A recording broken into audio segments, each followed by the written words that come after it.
Coucou les beautiful, j'espère que vous allez bien et aujourd'hui on se retrouve pour une petite vidéo de réflexion. En fait il y a à peu près 1 ou 2 semaines j'avais ouvert le débat sur Instagram de est-ce que c'est une bonne ou une mauvaise idée de soutenir les événements qui sont green et qui sont proposés par des marques qui ne sont pas green. Vous avez été super nombreux à me répondre donc merci et vous m'avez donné de très bons arguments que ce soit dans un sens ou dans l'autre.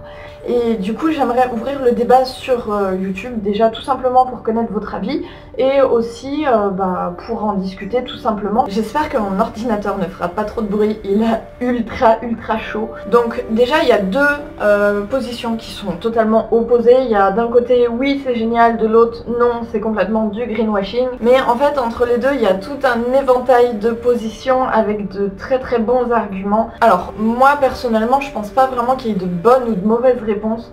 Je pense simplement que ça dépend en fait, c'est du cas par cas. Alors, ceux qui disent que oui, la plupart du temps ce qui revenait c'était que vu que c'est une cause environnementale qui est défendue, qui est soutenue, etc., c'était forcément positif, donc il fallait le soutenir.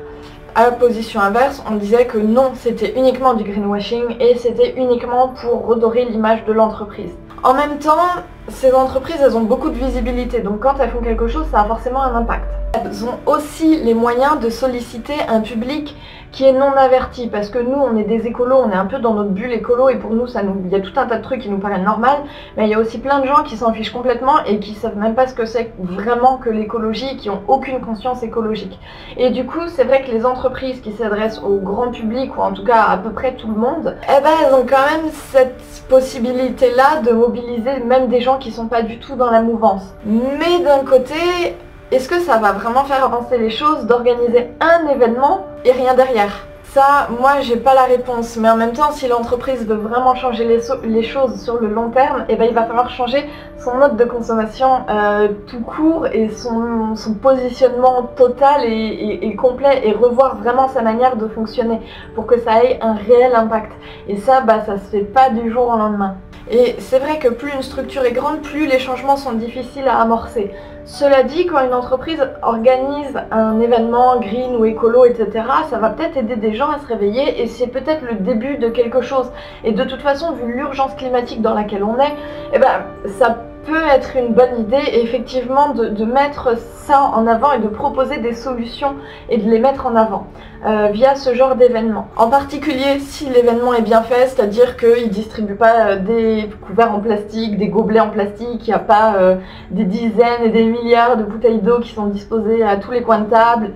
Cela dit, ce sera du court terme, voire du très court terme. Ce ne sera pas du tout du long terme, parce qu'encore une fois, pour le long terme, il faut changer le mode de fonctionnement de l'entreprise, le mode de consommation des gens, le fonctionnement de la société en fait tout court. Le problème aussi c'est que ces grandes entreprises, en fait c'est elles qui ont le pouvoir vu que c'est elles qui ont l'argent. Et je sais bien que tout le monde parle de crise, de machin, de bidule, mais je pense qu'avec les fonds qui ont été sollicités pour reconstruire Notre-Dame, on a pu constater que effectivement de l'argent il y en avait.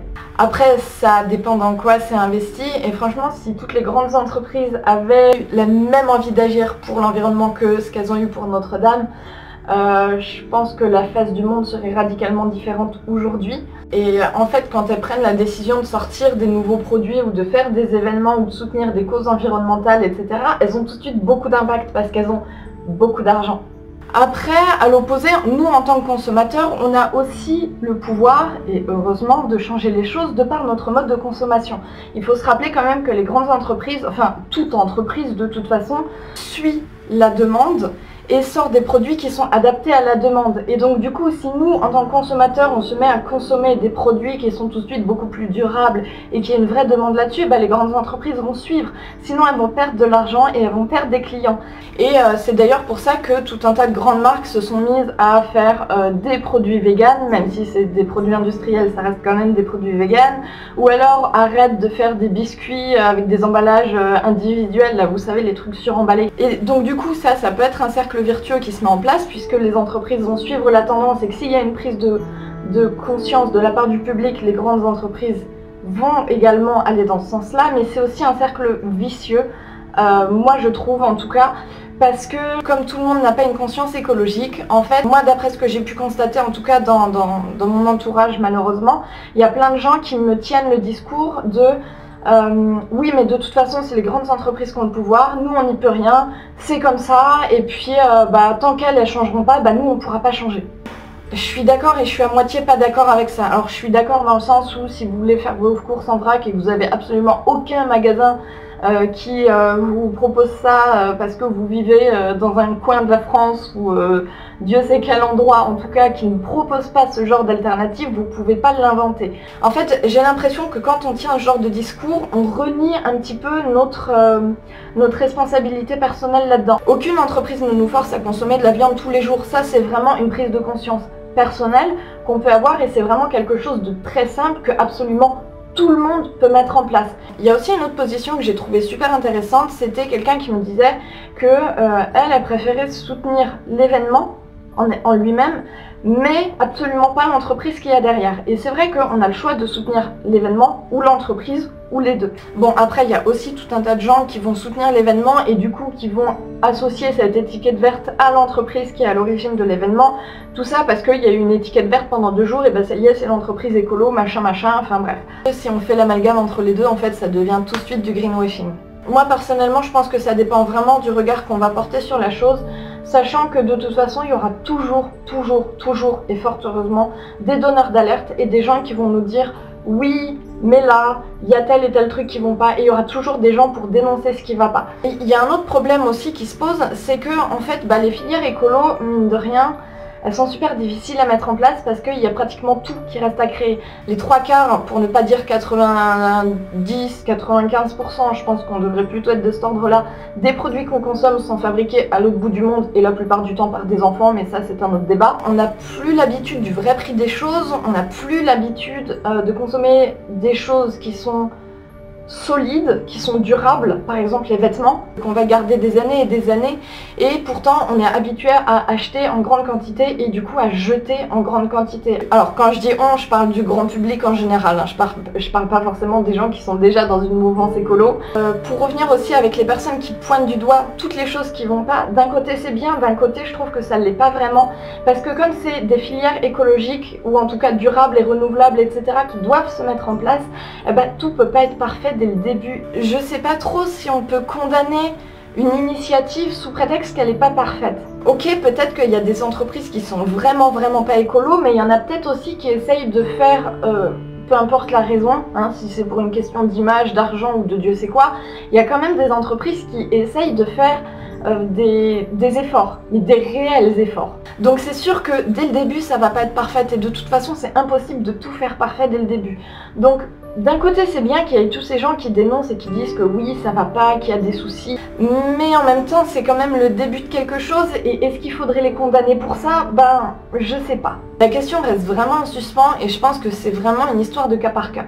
Mais d'un côté, tous ces gens qui dénoncent, en particulier qui dénoncent les entreprises qui font du greenwashing, le fait qu'elles se fassent dénoncer, peut-être que ça poussera ces mêmes entreprises ou même leurs concurrentes à faire des réels changements et à faire vraiment les choses bien. Le truc aussi, c'est que quand c'est un public qui est déjà averti, on a en tête toutes ces questions-là.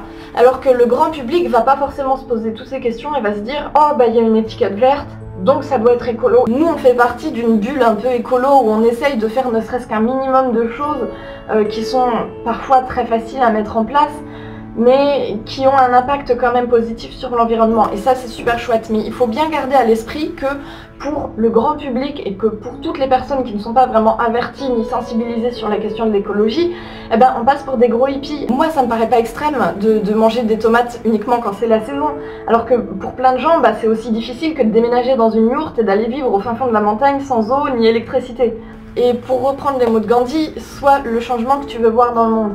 Donc si nous-mêmes on commence pas à changer et à demander les choses, le changement risque pas d'arriver. Je sais plus du tout quel scientifique ou quelle personne avait calculé ça, mais j'avais entendu dire que s'il y avait 3% de la population qui changeait, alors dans ce cas-là, c'était suffisant pour renverser soit une structure, soit un système, soit même un État. Mais il faut qu'il y ait 3% de la population qui se rebelle contre la manière de faire. Mais c'est aussi valable pour les habitudes de consommation. Et ça, c'est super important. 3%, en vrai c'est vraiment pas beaucoup. Amorcer soi-même un changement et après peut-être que si vous le faites avec douceur et avec bienveillance, votre entourage vous suivra sans même que vous vous en rendiez compte. Parce que ça va simplement aller semer des petites graines dans leur esprit et du coup ça va faire qu'ils vont changer. Alors peut-être qu'ils changeront dans une semaine, peut-être qu'ils changeront dans 3 mois, ou peut-être dans 10 ans, j'en sais rien.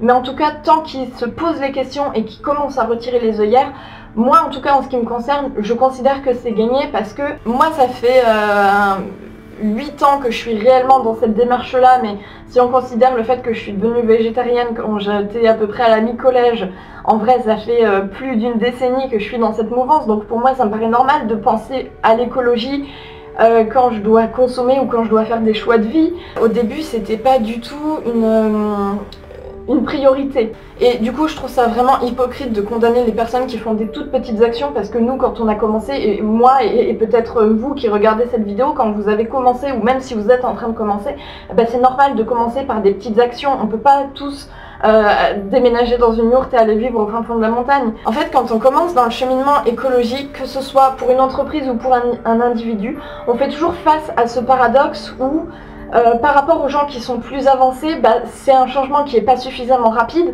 mais par rapport aux gens qui sont pas du tout dans la mouvance, et bah, ça paraît tout de suite trop extrême parce que c'est beaucoup trop rapide comme changement. Je sais pas trop si vous avez cette impression-là, mais encore une fois, dès le début, ce sera jamais parfait. Bref, c'est une question qui est super compliquée. Je pense pas qu'il y ait une réponse unique. Je pense que la réponse dépend déjà de chacun. Ça dépend de l'individu, ça dépend de l'entreprise, ça dépend de ce que fait l'entreprise avec cette initiative. Enfin bref, ça dépend vraiment de tout un tas de paramètres. Je vais vous laisser sur ces quelques paroles et quelques pistes de réflexion. Il commence vraiment à faire très chaud chez moi, donc je vais aller me réhydrater avant de me transformer en sable. Si jamais vous voulez continuer ou exprimer votre point de vue dans les commentaires, bien entendu, vous êtes les bienvenus pour le faire. Simplement faites-le avec bienveillance, c'est tout ce que je vous demande. Et voilà, après encore une fois, je pense pas qu'il y ait une réponse unique. Je vous ai donné différents arguments et en même temps un peu mon avis sur la question, mais je sais que je n'ai pas raison à 100%, tout comme je sais que je n'ai pas tort à 100%. J'espère que l'avenir nous donnera raison et que les grandes entreprises se seront effectivement réveillées et auront effectivement compris leur intérêt dans ce genre d'action. En tout cas, je le souhaite vraiment, vraiment, vraiment, vraiment de tout cœur. Sur ce, moi, je vous dis à très bientôt dans la prochaine vidéo. Je vous fais plein de gros bisous avec la chaleur qu'il fait. N'oubliez pas de vous hydrater et voilà, je vous dis à très bientôt dans la prochaine vidéo. Et bien entendu, prenez soin de vous.